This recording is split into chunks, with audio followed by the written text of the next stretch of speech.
శ్రీమాత్రే నమః. మిత్రులందరికీ శుభోదయం. ఈరోజు శ్రీ విశ్వావసనామ సంవత్సర మార్గశిర శుద్ధ షష్ఠి బుధవారం. ఈరోజు శ్రవణ నక్షత్రం. ఈరోజు నవంబర్ 26, 2025 తేదీ బుధవారం. ఈరోజు కుమార షష్ఠి, సుబ్రహ్మణ్యేశ్వర షష్ఠి. ఆ సుబ్రహ్మణ్య స్వామి అనుగ్రహం మన మిత్రులందరూ ఉండి సర్వకార్యాలందరూ జయం కలిగి ఆయురారోగ్యైశ్వర్యాలతో తొంతోగాలని కోరుకుంటూ ఈరోజు బుధవారం దుర్ముహూర్తం ఉదయం 11:25 12:09 వరకు ఉంది.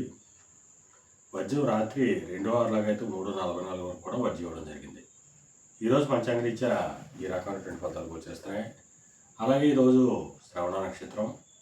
ఈ శ్రవణ నక్షత్రం ఎవరికి తారాబలం కుదురుతుందో మనం పరిశీలించినట్టయితే అశ్విని, కృత్తిక, మృగశిర, ఆరుద్ర, పుష్యమి, మక, ఉత్తర, చిత్త, స్వాతి, అనురాధ, మూల, ఉత్తరాషాఢ, ధనిష్ట, పౌరభద్ర, ఉత్తరాభద్ర. ఈ నక్షత్రంలో జన్మించిన మన మిత్రులందరికీ కూడా ఈరోజు నక్షత్రం అనేటువంటి శ్రవణం అనుకూలంగా ఉంటుంది. అందువల్ల ప్రియమైనటువంటి నక్షత్ర జాతకులందరికీ ఈరోజు సౌకర్యంగా ఉండే అవకాశం ఉంది. అలాగే ఈరోజు రాశి ఫలాలను మనం పరిశీలించినట్లయితే మేషరాశిలో జన్మించిన వాళ్ళకి ఉద్యోగ అవకాశాలు పెరుగుతాయి. వృషభ రాశిలో జన్మించిన వాళ్ళకి పితృరాజధానికి సంబంధించిన శుభవార్తలు అంటారు. మిథున రాశిలో జన్మించిన వాళ్ళకి అనారోగ్య సూచన, ధనవ్యయం కలుగుతుంది. సింహరాశిలో జన్మించిన వాళ్ళకి శత్రుభయం కలుగుతుంది. కర్కాటక రాశిలో జన్మించిన వాళ్ళకి కలతరపురగ ధనలాభం కలుగుతుంది. కన్యా రాశిలో జన్మించిన వాళ్ళకి సంతానానికి సంబంధించిన శుభవార్తలు అంటారు.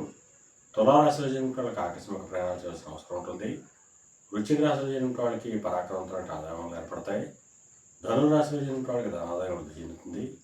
మకర రాశిలో జన్మించిన వాళ్ళకి కొద్దిపాటి ఆరోగ్యం చేకూరుతుంది. కుంభరాశిలో జన్మించిన వాళ్ళకి అనారోగ్య సూచన, ధనభయం, కార్యటంకాలు ఏర్పడతాయి.